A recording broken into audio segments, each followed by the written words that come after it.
Welcome back to Chapter by Chapter Classics, the short-form classic literature podcast where each episode walks you through a few chapters of a great book. This season, we're using two versions of Frankenstein, the original 1818 edition and Mary Shelley's 1831 revision, both from Project Gutenberg. Previously in Frankenstein, we met Mary Shelley and her famous story, sketched the basic plot and themes, and saw why this season will compare the original 1818 text with her revised 1831 edition.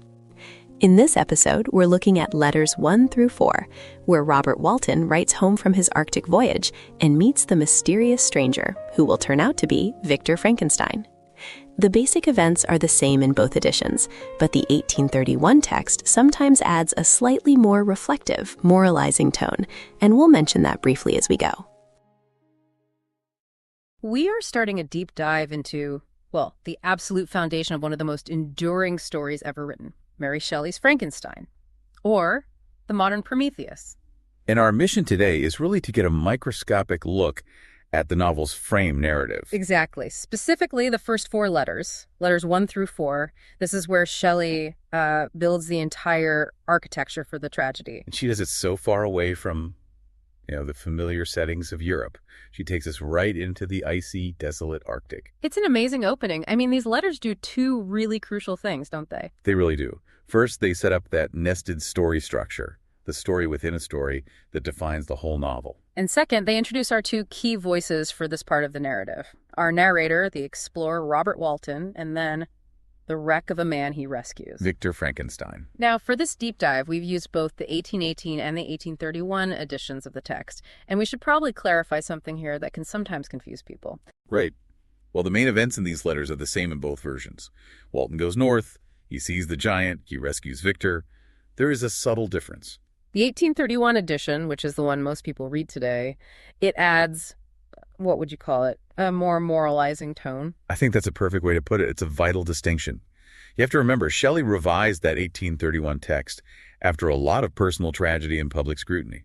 So the later version tends to make Walton's, his anxieties a bit more explicit. He's more openly worried about his crew's safety, his own ambition. Exactly. It's like a signal to the listener right from the start that this isn't just an adventure story. It's a tragedy framed by an ethical warning, and that warning is just a little bit louder in the 1831 text. It definitely raises the psychological stakes. Okay, so let's unpack this opening, starting with the man actually writing the letters, Robert Walton. We meet him as this English explorer, and he's writing home to his sister, Margaret Saville, as he gets ready for his voyage to the North Pole. He starts from St. Petersburg, and his mindset is, well, it's this kind of ecstatic, almost dangerous optimism. It really is. He doesn't see the pole as a frozen wasteland. Not at all. He calls it a region of beauty and delight in letter 1, a country of eternal light. It's pure romantic ambition, isn't it? I mean, his goals are just astronomical. Oh, completely. He wants to discover the wondrous power which attracts the needle, the secret of magnetism. But the science feels almost secondary, let's be honest. It is. The real fuel here is glory. He says he wants to confer an inestimable benefit on all mankind. And he even says he preferred glory to every enticement that wealth placed in my path. This is a man driven by legacy. It's this almost utopian drive to conquer the last unknown corner of the earth. And that pursuit of the absolute, the boundless, it immediately flags him as a character who is headed for trouble. And he has this very philosophical justification for it all. He claims that nothing contributes so much to tranquilize the mind as a steady purpose. Right? A point on which the soul may fix its intellectual eye. And that line should send chills down your spine. Why do you say that? Because he's basically laying out the core doctrine of obsession that is going to utterly destroy Victor Frankenstein. So Walton sees this single-minded focus as a good thing, a source of calm. Yes. Well, Shelley is setting us up to see how that exact same steady purpose leads straight to moral catastrophe and total isolation. It's a brilliant piece of dramatic irony. So while he's busy charting these grand routes and seeking eternal light, a very human problem emerges in letter 2. A huge one. His ambition is massive, but his emotional life is completely barren. He just comes right out and tells his sister, I have no friend, Margaret. It's so blunt. And he says, even if he succeeds, there will be none to participate my joy. It's not just a casual complaint. It's a huge psychological void. And he has this incredibly detailed list of qualifications for the perfect friend, which is so important for understanding why he connects with Victor later. He does. He wants someone gentle yet courageous, with a cultivated as well as of a capacious mind. Someone who can regulate him, because he knows he's too ardent in execution and too impatient of difficulties. And we find out why. He admits he's mostly self-taught, that he ran wild on a common until he was 14 just reading books about voyages. Right. He knows his own daydreams lack what painters call keeping. They lack balance, proportion. He's all passion and not a lot of discipline. So he's basically hoping to find a soulmate out there in the Arctic ice, along with the secret of magnetism. It's a very fragile emotional state for such a dangerous journey. Precisely. His loneliness is as deep as his ambition is high. And that combination is just explosive, which, makes it all the more dramatic when the reality of the Arctic finally hits him in letter 4. Okay, let's jump to letter 4, July 31st. The dream is over. The ship is trapped, encompassed by vast and irregular plains of ice. And the crew is starting to panic. The sailors are groaning. His steady purpose is now face to face with this terrifying, indifferent force of nature. But then the story pivots from a natural danger to something deeply unnatural. Yes. This is where it gets really interesting. The crew sees something through their telescopes. A sledge moving incredibly fast across the ice, pulled by dogs. And the driver. Yeah. This is the shock. The driver is described as a being which had the shape of a man, but apparently of gigantic stature. It's just mentioned with unqualified wonder, a complete rupture in their reality. This is the Gothic crashing into the romantic adventure. It's our first concrete sign that the consequences of reckless ambition are already out there roaming the world, and they are massive and terrifying. The figure disappears, but everything has changed. And then just a few days later, on August 5th, the ice breaks up a bit, and they rescue another traveler. A man clinging to a piece of ice, nearly dead. And this man is, of course, Victor Frankenstein. He's found in wreck, totally exhausted, but his first reaction isn't relief. Not at all. It's this maniacal focus.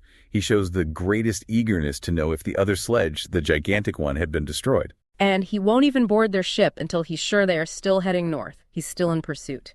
The dying man is clinging to his purpose, just as fiercely as Walton is. And for Walton, this is the moment. His loneliness is over. He's found his brother of my heart. What's so amazing is how instantaneous that bond is. And Walton is captivated not by Victor's success, but by his misery. And his eloquence.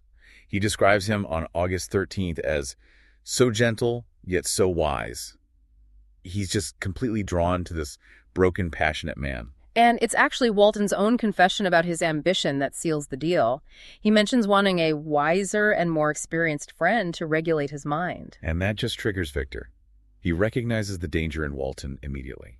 He sees a reflection of his younger self. His response is so tragic. He says, "I once had a friend, the most noble of human creatures. You have hope and the world before you, but I've lost everything and cannot begin life anew." It's such a heavy moment. He's basically telling Walton, I used to be you before my glorious purpose ruined me. It's a huge, dramatic signal to us, the readers. The man Walton sees as his salvation is actually a walking, talking, cautionary tale. And by August 19th, the end of letter 4, Victor agrees to tell his strange and harrowing story. So Walton, the aspiring hero, becomes the scribe, the chronicler.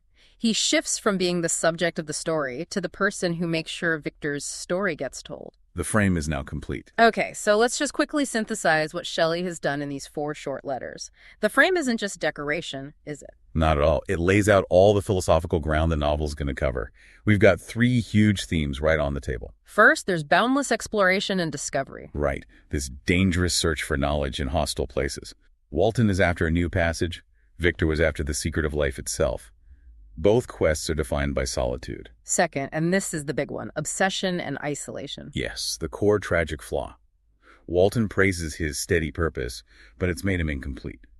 Victor is the living proof of where that kind of single-mindedness leads. To the destruction of everything and everyone you love. Exactly. The goal that's supposed to elevate you ends up destroying you. And that leads to the third theme. Loneliness versus connection. The most poignant theme, I think. Walton finds the friend he's always dreamed of, but he finds him in the most dangerous possible state. Their friendship is founded on a shared, fatal ambition. And this is where that note about the 1831 edition becomes really relevant again. How so? Well, in that later version, Walton explicitly worries about his crew. He says something like, "It is terrible to reflect that the lives of all these men are endangered through me." So he's showing a flicker of ethical self-doubt. A flicker that Victor Frankenstein famously never had until it was way, way too late. Shelley uses Walton to set a moral baseline. She's suggesting that maybe Walton, unlike Victor, can still pull back from the abyss. So the frame has done its job perfectly. We have the setting, the narrator who shares the hero's fatal flaw, and this huge mystery with the giant on the ice. We are perfectly set up for Victor's story. Which brings us back to that fundamental tension Shelley creates. Victor Frankenstein is saved by a man who is suffering from the exact same disease. The pursuit of glory at any cost. So the real question the frame leaves you with is this.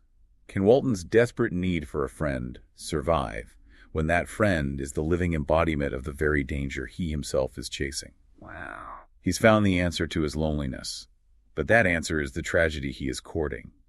He's found his twin, but his twin is a ghost, hunting his own creation across a frozen world. That's the haunting contract the novel asks us to accept before the main story even begins. A truly profound setup for the chapters to come. That's all the time we have for this deep dive into the foundational letters of Frankenstein. Thanks for joining us. And we'll catch you next time for more deep explorations. That's letters 1 through 4 of Frankenstein in both the 1818 and 1831 texts. You can already see how Walton's ambitions echo some of what Victor will later confess, and how the frame story sets up the novel's themes. In the next episode, we'll leave the Arctic for a while, as Victor takes over the narrative in chapters 1 through 4, and we'll start to notice our first big difference between editions in the way Elizabeth's background is described. Thanks for listening to Chapter by Chapter Classics. If this episode helped you follow the story, follow the show in your podcast app so you don't miss the next chapter. And if you're enjoying this series, please take a moment to rate the podcast or leave a short review. It really helps other readers and students find the show.